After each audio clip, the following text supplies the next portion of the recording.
नमस्कार सर्वांना. माझं नाव आहे सचिन आणि तुम्ही पाहतात माझं YouTube channel let me vlogs. तर लहान असताना आजोबासंग शेतामध्ये जायचो खूप. आजोबा शेतामध्ये काम करायचे, तर पाळी वगैरे कोळपे असतात तेव्हा ते शेतामध्ये चालवायचे किंवा तसं करत असते, तर त्याच्यामध्ये बसून खूप मजा घ्यायचो मी.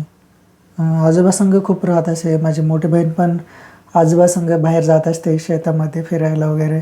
खूप आवडायचं आम्हाला. घरी कमी राहायचं पण आजोबासंग शेतामध्ये, आजीसंग शेतामध्ये फिरायला, खायला खूप आवडत असे. तिकडं जिथं आजोबा काम करायचे शेतामध्ये, तिकडं ऊस वगैरे असं लावलेलं असायचे. आम्हाला ऊस तोडून द्यायचे खाण्यासाठी. खामण्याचे मोहोळ वगैरे असलं तर मोहोळ झाडून द्यायचे. बोरं, हरभरा, जांभळं, बरेच काय काय असं म्हणता.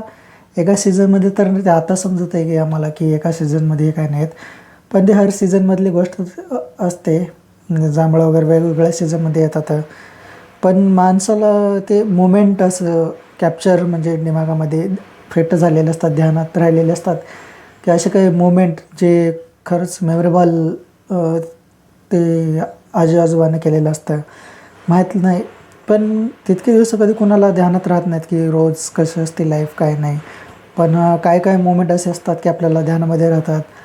किंवा 5 किंवा 6 वर्षाचा असेल, त्याच्याहून जास्त वर्षाचा असेल, तेवढे काय मूमेंट माझ्या ध्यानामध्ये आहेत. खूप चांगलंच गेलेलं आहे लहानपण माझं.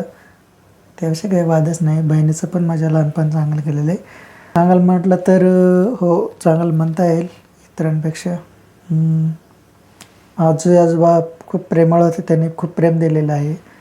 कधी रागावून नाही, राग केला नाही, कधी रागवून बोलले नाही.